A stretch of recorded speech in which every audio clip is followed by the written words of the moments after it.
দক্ষিণ কোরিয়ার অভিশংসিত president Yoon সুক yellow অবশেষে গ্রেফতার হলেন। সেউলের বাসভবন থেকে তাকে গ্রেফতার করা হয়। বিস্তারিত জান্নাতুন নাহার জেরির রিপোর্টে। ডিসেম্বরে সামরিক আইন জারির জের ধরে ক্ষমতার অপব্যবহার ও রাষ্ট্রদ্রোহের অভিযোগে বিচারের সম্মুখীন হন দক্ষিণ কোরিয়ার প্রেসিডেন্ট ইউন সুক ইয়োল। এ অভিযোগে জিজ্ঞাসাবাদে উপস্থিত না হওয়ায় তার বিরুদ্ধে গ্রেফতারি পরোয়ানা জারি হয়েছে। আইন শৃঙ্খলা বাহিনীর দ্বিতীয় দফার অভিযানে গ্রেফতার হলেন ইউন। তাকে গ্রেফতার করতে গিয়ে তদন্তকারীরা প্রেসিডেন্ট ভবনের স্টাফদের বাধার সম্মুখীন হন। এ নিয়ে ঘণ্টাব্যাপী তর্ক বিতর্ক ও ধাওয়া পাল্টা ধাওয়ার পর পিছু হটে প্রেসিডেন্ট বাসভবনের নিরাপত্তা বাহিনী ও স্টাফরা। ইউনকে গ্রেফতার করতে চলতি মাসের শুরুর দিকে একবার প্রেসিডেন্ট ভবনে অভিযান চালিয়েছিলেন তদন্তকারী কর্মকর্তারা। তবে বাসভবনের নিরাপত্তা বাহিনীর বাধার মুখে সেই অভিযান ব্যর্থ হয়। দ্বিতীয়বারের চেষ্টায় ইউনকে আজ গ্রেফতার করতে সমর্থ হলেন তদন্তকারী ও আইনশৃঙ্খলা বাহিনী। বসুন্ধরা ডায়াপেন্ট এখন আরও উন্নত। এই হট এয়ার থ্রো টপশিট দ্রুত শোষণ করে সোনামণিকে দেয় কোমল অনুভূতি।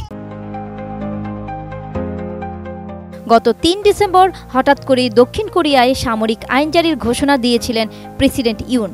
তবে পার্লামেন্টের সদস্যদের তীব্র প্রতিবাদ ও জনতার আন্দোলনের মুখে মাত্র ৬ ঘণ্টার মাথায় সামরিক আইন প্রত্যাহার করতে বাধ্য হন তিনি। সামরিক আইন জারির জের ধরে ১৪ ডিসেম্বর ইউনকে পার্লামেন্টে অভিশংসন করা হয়। প্রেসিডেন্টের দায়িত্ব থেকে সাময়িক বরখাস্ত হন ইউন।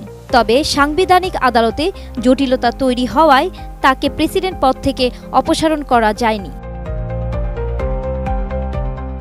এদিকে রাষ্ট্রদ্রোহ ও ক্ষমতার অপব্যবহারের অভিযোগে ইউএনের বিরুদ্ধে ফৌজদারি তদন্ত শুরু করা হয়। তাকে জিজ্ঞাসাবাদের জন্য তদন্তকারীদের তলবে হাজির হতে অস্বীকৃতি জানান ইউন। এ অবস্থায় গত ৩১ ডিসেম্বর ইউনের বিরুদ্ধে গ্রেফতারি পরোয়ানা জারি করেন সিউলের আদালত। ইউনকে গ্রেফতারে ৩ জানুয়ারি অভিযান চালানো হলেও প্রেসিডেন্ট বাসভবনের নিরাপত্তা রক্ষীদের বাধায় সেটি সম্ভব হয়নি। এরই মধ্যে প্রথম দফায় গ্রেফতারি পরোয়ানার মেয়াদ ৬ জানুয়ারি শেষ হয়ে যায়।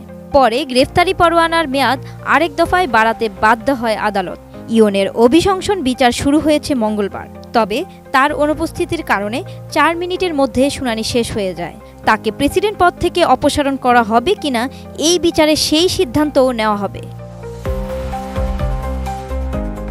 Desk report, ATN news.